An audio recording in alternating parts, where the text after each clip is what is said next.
Hello, everyone. Welcome to our live feed. Hello. That's all I'm going to do. Just hello. We're getting ready for episode 18. 18. Yeah. I had to think about that The for a show is second. old enough to vote. Yeah. Wow. God, it goes quick. Yeah, it sure does. And if you'd like to cast your vote for us as the your favorite podcast and or web series, please subscribe Sure. and give a 5-star review. Why are you looking at me like that? Hey, if you want other people to see this content and to see the show that you guys like, then the more that you're able to do that for us, the more we can get to everybody else. Nothing wrong with that. Come on now. Not at all. You got it. So please feel free to send in some questions or any comments. I'm sure there will be lots of stuff about today's game. Again, on the show, we're not really going to break down each individual game, but perhaps during the live we can get a little bit more into it based on the comments that we're seeing and any of the concerns, obviously. I'm sure there are plenty. So yeah, just go ahead and send them on in. What did you think of the game today? I unfortunately missed the third period, so I got to watch the first two, which was great. Yeah. But actually, I take that back. I caught the last maybe 6-7 minutes of the third period, so I got to see them try and score and couldn't. Yeah. I thought they had some great chances. Yeah. And just couldn't get it done. It's the story so far, isn't it? Kane had a really good chance up close, Mhm. I think with like 30 seconds left to tie it, and couldn't get over Kincaid's pad, just too low, which they had a problem earlier against the Rangers too, I think, where they were talking about it after the game, they couldn't get the pucks up high. Mm. So, I don't know. I'm not too worried. It's only been 2 weeks into the season. Yeah. I'm in the same boat, and I know a lot of you guys maybe aren't, and that's okay. But I know the season's still young. Excuse is going to wear off as the season goes on. That's just how it works. I think Thanksgiving is the good benchmark. Yeah. Time-wise. I feel like a good hit the panic button or not. I feel like a good 15, 20 games in, and if the trend is still the trend right now, I think it was Ray Rada was saying. The trends right now are not trends yet. It hasn't been going long enough to really say anything about the way that they're playing. You can talk about the way they're playing in small instances, yes, but to say that it's a trend, it's not yet. The season's too young. There's been 6 games and one of them has been at home. Yeah, that's true. So usually the tank is a good place. Yeah. For the Sharks to play. And that sucks to start off your out of the first 6 games, 5 of them are on the road, and you're going coast to coast. It was in L.A. and then they go all the way across to the East Coast.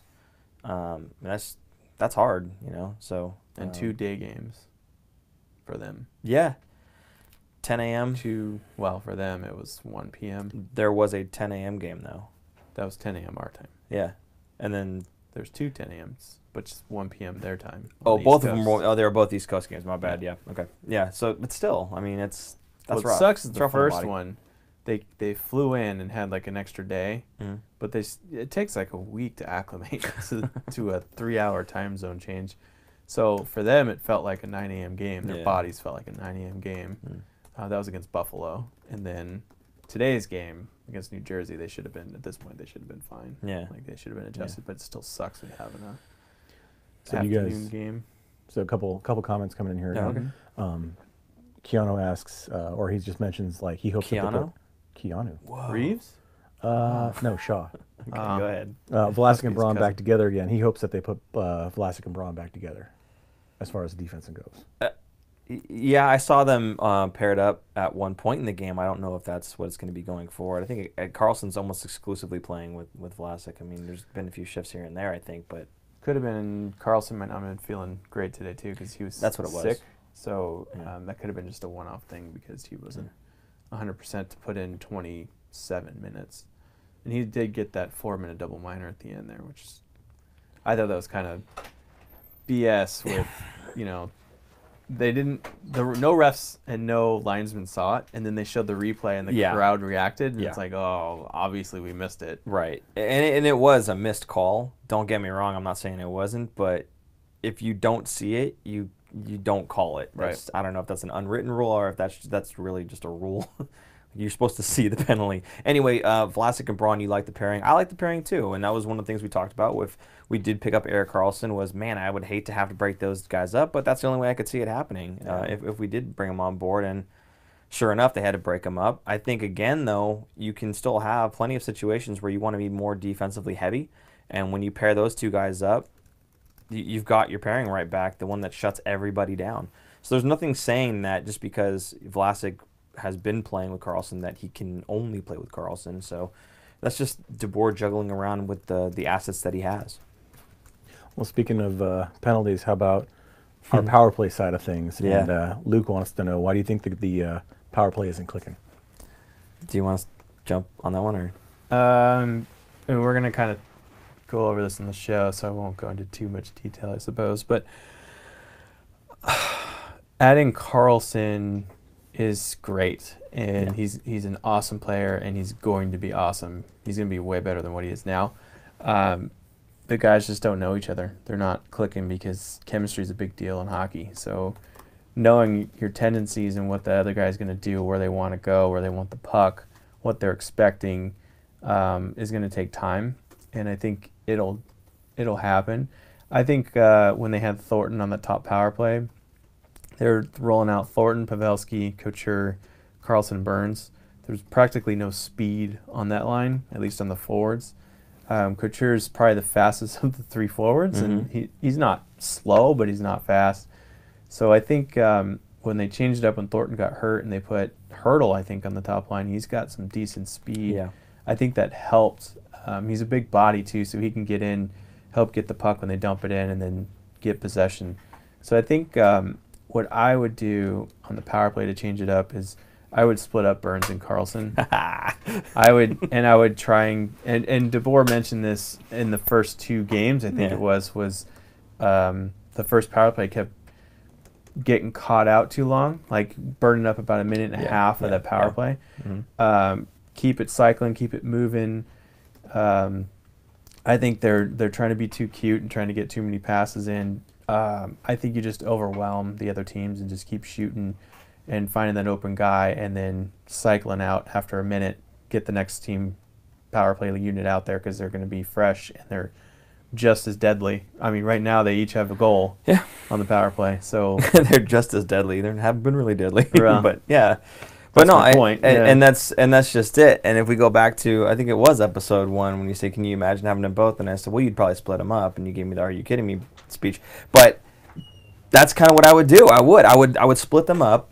I'd keep Burns on the first power play unit if you want. That's fine. When Karlsson was on that second unit, I think it was with LeBanc, or I can't remember what it was.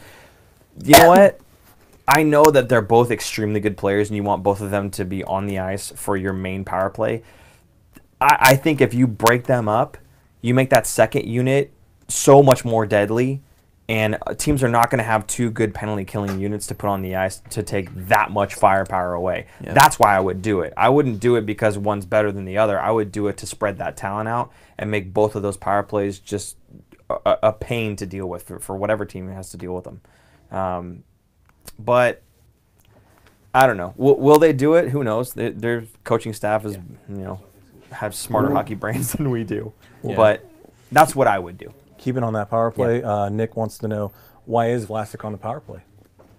He's on the second unit. He's on the second unit, and he's kind of always been on that second unit, if I recall. But he's there because they haven't split up Burns and Karlsson. If they did, then you'd have one of those guys power playing or quarterbacking the power play for the entire time. I would do 2 units with 4 forwards. Yeah. And Burns or Karlsson, switching them out. That's what I would do too. I would do both of them as if they were both number 1 power plays. Have a single defenseman back there in either Burns or Karlsson. Because then you can keep Samela and Donskoy together. They work the puck really well. Then you have LeBanc and Meyer. Keep those 2 guys together. That's 4 right there. Yeah. Then you have Couture, Pavelski, Jumbo when he gets back. Kane. See, and you could even put Kane. You could even put Kane on the second and move Hertl back onto the first again. Hertl, that's what I'm missing. Or you can throw Meyer back on the first. Maybe and put him not in front Samela of the net. then. There's just no room. There's too many good forwards to throw out there. Yeah, that's what I would do. I would just overwhelm teams. Yeah.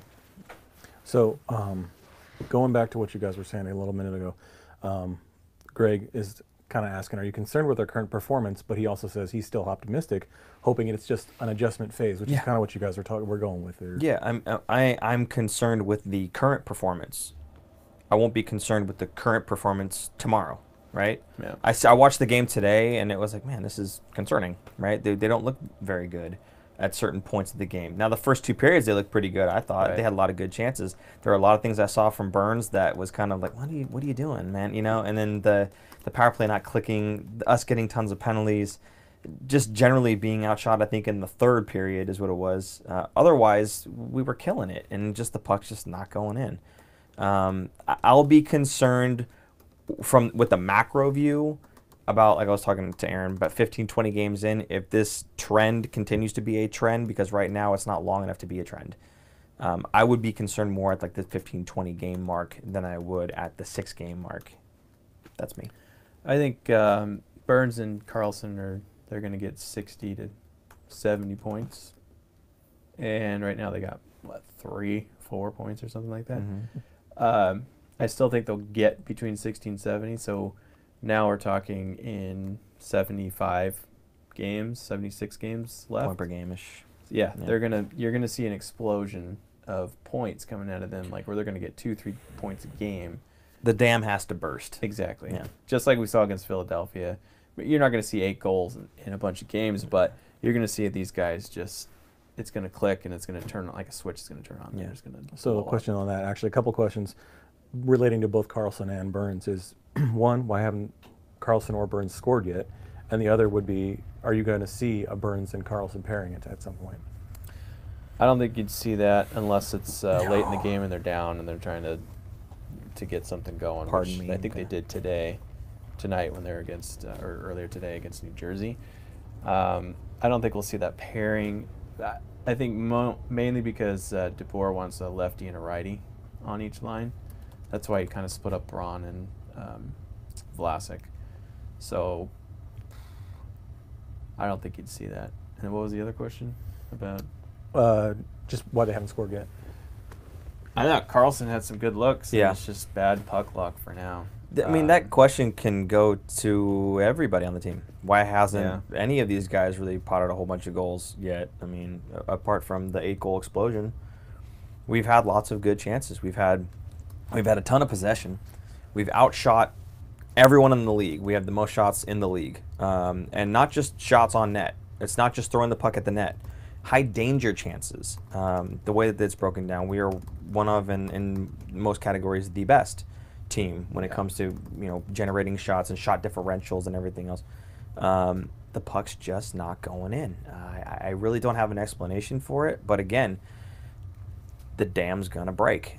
You can't sustain that many shots on goal in high danger areas and that much possession and not score goals. It's gonna break. It's gonna happen. It just hasn't happened yet. Okay, well, let me ask you, because I think this is something you guys might be circling back to later, but a couple of people have asked, outshot every team so far, but they've only beaten 2, right? And what are your thoughts on that? Yeah. Well, I mean, my thought on that is, possession is a lot, and you don't score unless you shoot the puck, obviously. A lot of people are saying shooting percentage is mostly based on luck. I'm not sure I buy into that, but that's coming from a fan, not from someone who's got more of a statistical mind, at least in the advanced stats. I feel like shooting percentage is it can have some luck to it, but it is largely if you're pinpointing your shot. If you've got a goaltender who's got just a little bit more push than somebody else who wouldn't have stopped it. There are still factors that factor into you having a lower shooting percentage, even if you have 1 billion shots on goal. You can chalk it up to luck if you want, and that's fine. But I just feel like, even Kerr said it. We've hit some hot goalies, and that's not an excuse. But we have hit some hot goalies, and for whatever reason, the shots that we're putting on, they're hitting them. We're not getting it past them, and it's just, I don't know. It is what it is. I think another part is weak goaltending on our part in defending. Just the offense, I feel like, isn't that big of a problem. I think the offense looks great. Other than missing some grade A chances, I think the offense is there, and I think the other problem is bearing down and shutting down the third period, and Yeah. because there's a couple games in there where they had the lead going into the third period and they lost it. So I think that should be more of their focus instead of the offense not being there, because the offense is going to come with the way that they're playing. Zach wants to know, do you guys think that the Sharks have a goalie situation? No, I don't.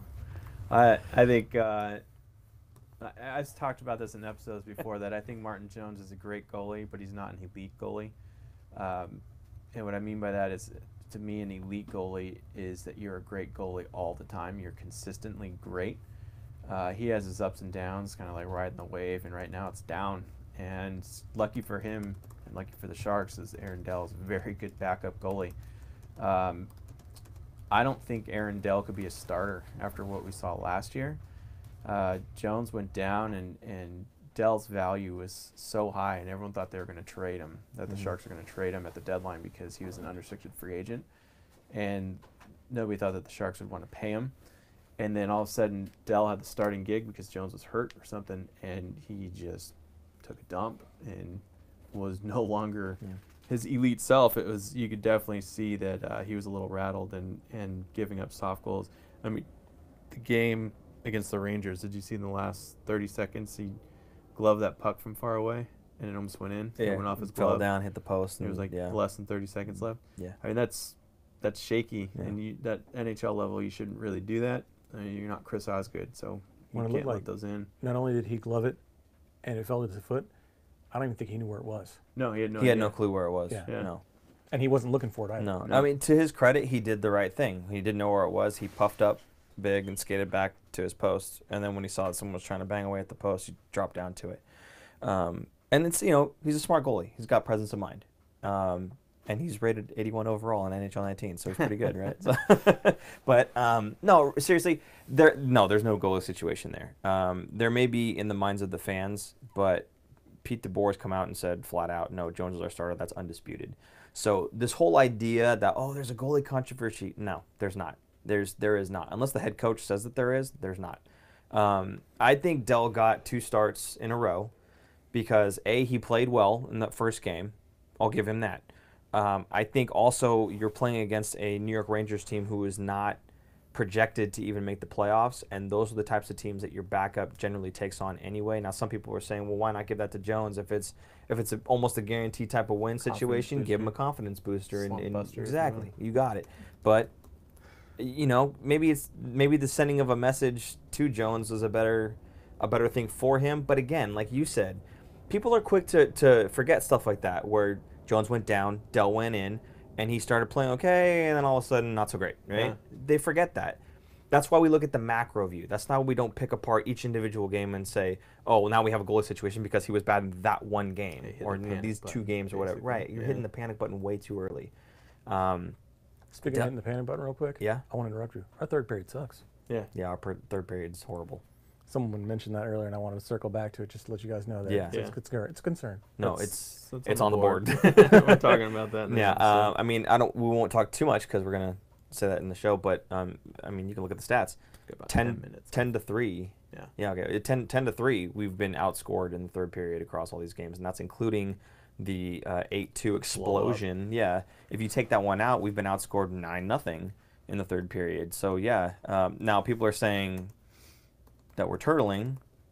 I don't buy that. I don't think the chances. I don't think any head coach is going to say, "Hey guys, we had the lead. Let's just shut it down." Like, why? You wouldn't do that, right? No one is going to ask for you to do that as the game plan. Now, whether or not the players are able to convert, or if the players are tired from absolutely beating the snot out of them in the first and second period in terms of chances, possession time, all that, even if there's not a goal production, it wears on you. You've been out there skating circles around everybody, possessing the puck the whole time, pumping shots on goal. That wears on you. And maybe in the third period, they just don't have it anymore. Maybe they're out of gas. Maybe that's what it is. I don't know. Or they're playing scared because they think they're going to get scored on, and they do. It's mental. It's all mental break. Like, Could be. They need to, break through it, and they'll be all right. They'll get it together. Yeah. DeBoer's a very good coach, and he's gonna break it down for them, Mm-hmm. do a lot of video stuff, and they're coming home now. So I bet they're going to go on a streak. I mean, what's funny is fans are freaking out right now. They go on like a 3 or 4 game win streak at home. Forgotten. Completely forgotten. Yeah. And then they're like, oh, we're winning the division. We're going to win the cup because we're playing so well. You're being generous because you Right. said 3 or 4 game win Right. streak, right? I saw somebody on Facebook was like, man, if they go on like a 10 game win streak, then I guess we're okay. I'm 10 like, game. Come on. 10 game, dude. Come on, guys. Whatever. Honestly, I think a lot of it is, again, like this video gaming type of mentality with a lot of it. And because on paper, they should destroy and that's every just team. it. Yeah, on And paper. the Philadelphia game, I think, spoils people because they're like, oh, they should do this every Every game. time. Why don't they play like this every game? Well, they kind of play like that. They just Well, don't score like when you that. put Dellen, we win 8-2. Obviously, why don't we just? That's what I mean. Anyway, go ahead. You got another question? Yeah, so actually I got a couple here, all concerning like lines and pieces. Mm-hmm. Do the Sharks need one more piece up front? Also, though, would you guys consider putting Timo Meyer and LeBanc on the same line again? Would that, how would the lines change up if that happened? I think we might see DeBoer change the lines up to get some things going. And Kurz mentioned that Thornton's probably going to come back soon. Yeah.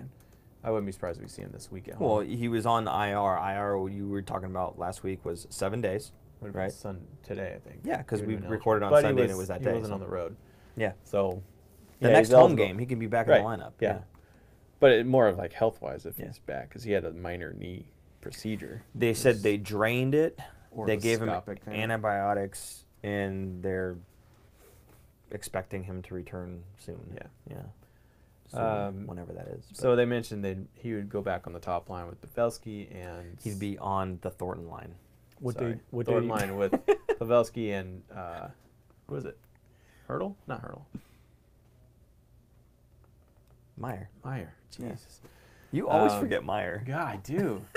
he's so young. Like I don't know.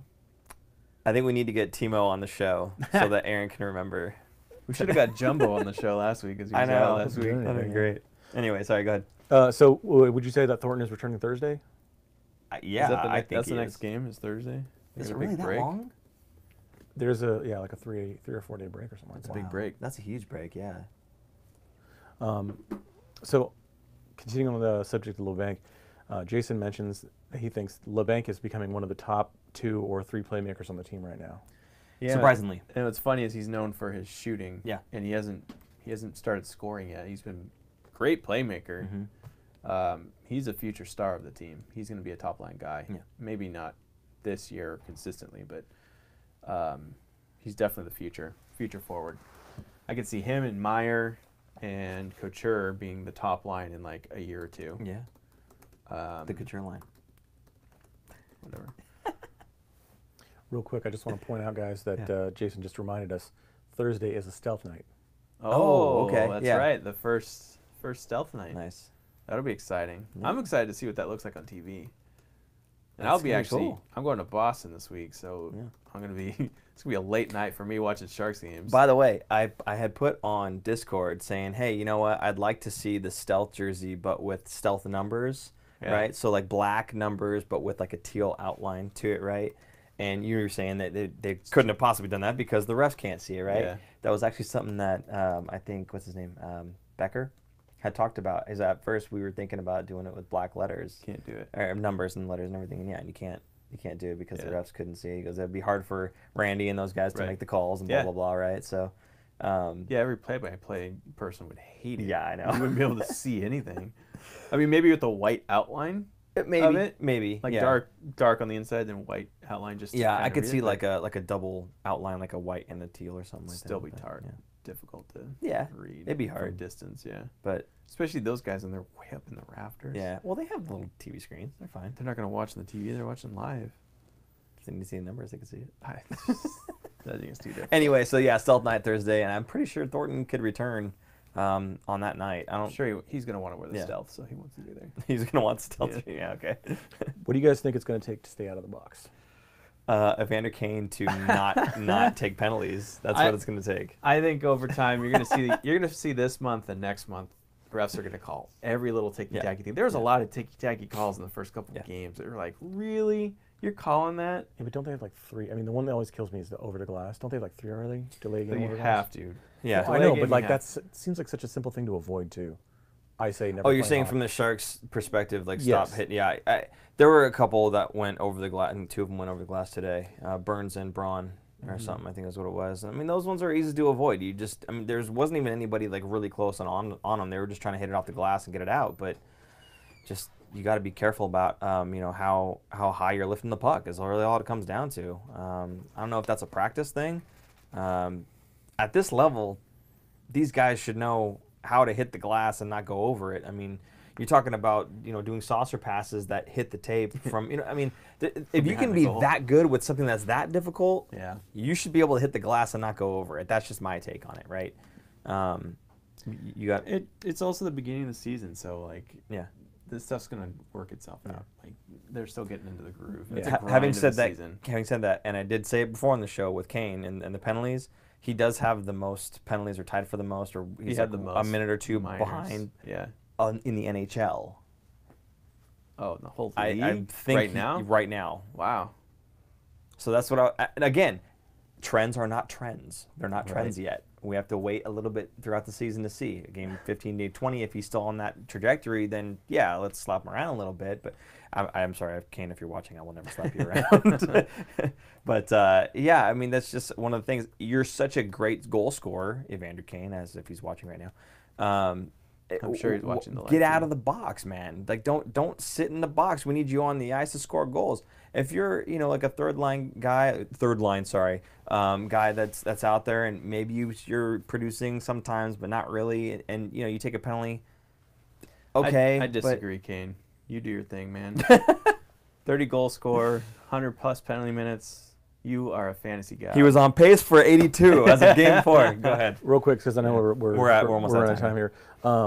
Speaking of what you were talking about, they can hit tape from saucer passes and all that. So, do you think the Sharks pass way too much? Yes. I want to add to that. Then why can't they score more? Because their passes get picked off. They're trying to be too cute sometimes. When you're passing, you're not especially on the scoring. power play. Yeah. They really need to set up Burns in the Ovechkin slot area Yes. to shoot. I think they kind of do that. And the other thing is teams are really taking away the space for Carlson and Burns and forcing them to dump it in deep to take away their shots. Yeah. Tonight, I thought Carlson, in the last couple minutes, he had 2 or 3 shots, and the guy just got his stick on it right before, so he didn't get clean. Yeah, Carlson Clean was looks. frustrated. You could tell. Yeah, totally. Because he wants that goal. It's Yeah. been 6 games now? Yeah. 6? That was their 6th. 6th game. No goals in 6 games. That's not like him. So you could tell he's getting frustrated. Yeah. I don't know, man. I don't know really what else there is to say about what 3. No, I'm sorry. I have 3 more questions for you guys. Go for it. Okay. Shoot 'em off. So, did you guys see the post-game interview today with Coach Scher? No. No. I turned it off as soon as I was done. All right, well, apparently, try to go back and watch that. Okay. Sounds to me like he pulled like a damn boil, maybe, and Oh, he was very upset. Just telling like it is, no sugarcoating it whatsoever. So, I think I did see a quote with him saying that we're not getting the puck's just not going in, guys aren't scoring, and that they're not getting. Oh no, DeBoer was saying we're not getting the save when we need it. That's what it was. I did read that. Okay, I read that. I didn't see it on there. You know what? I bet they're going to do, because they're coming home this week, they're going to have a players-only meeting, I bet, just to get their stuff together. And I think Thursday they're going to come out and destroy. Who are they even playing Thursday? Buffalo? I think it's Buffalo, isn't it? Oh, yeah, you're right. Yeah. why isn't Gambrell playing on this road trip? You think? I think Great Chartier question. was I think slotted to go in first, and they probably brought Gambrell on to get the NHL experience of just all the pregame and warm up and all that. He's there especially for if there's another injury. Yeah. Someone can get hurt in warm up, and you need someone right away. So I don't think it's a knock on Gambrell. It's probably Chartier is just at this point better. Nothing wrong with it. It's a 4th-line center. They're only getting 9-10 minutes a game, so it's not like a huge deal. Exactly to that point, 4th line center, and they're only getting a few minutes a night anyway. Why not put Gambrell out there and see what he can do? If we're having such a hard time, and it's you're looking at the top 9 guys to score the goals. I think it's more rewarding Chartier Sure, because he's been playing better. He had a better camp. That's what I see it. that's fine. Camp was 6 games away. Yeah. I think at this point, yeah, why not? Just give the guy a game. Give Gambrell a game. Why not? What's the problem with it, right? When Jumbo comes back, they'll push Gambrell back down anyway. So why not give him a game of experience before Thornton comes back? That's what I would have done, but what do I know? Anyway. Real fast, easy question. Yes. Do you think the Sharks will win this year, yes or no? Yes. The Cup. Yeah. Duh. I knew what you meant. Just checking. I already said Thornton's going to retire when we win the Cup this year. I think I talked about it, or we might talk about it. But anyway, we right. are wrapping up live. Thank you so much for tuning in, asking all your questions, and giving us all your comments and whatnot. Please catch our episode. We're going to record it right now, and it'll be out either tomorrow or Tuesday, depending on if our producer falls asleep tonight. Twitting together. He's already snoring right now. So catch it this week, and thanks for watching and tuning in. And don't forget to like and subscribe if you haven't already, and spread the word to all your friends. The more you like, subscribe, give us 5 stars, all that stuff, the better we can get out to the rest of your friends in the Sharks community so that they can see the show as well. And we're also on Spotify now. That's a yeah. big deal. So if you can't watch, you can always listen. Yeah. Yay. Thank you, producer Jason. Yeah. Cool deal. All right, guys. Thank you so much. We're going to you. get to recording. We'll catch you guys next time. Goodbye. Yeah.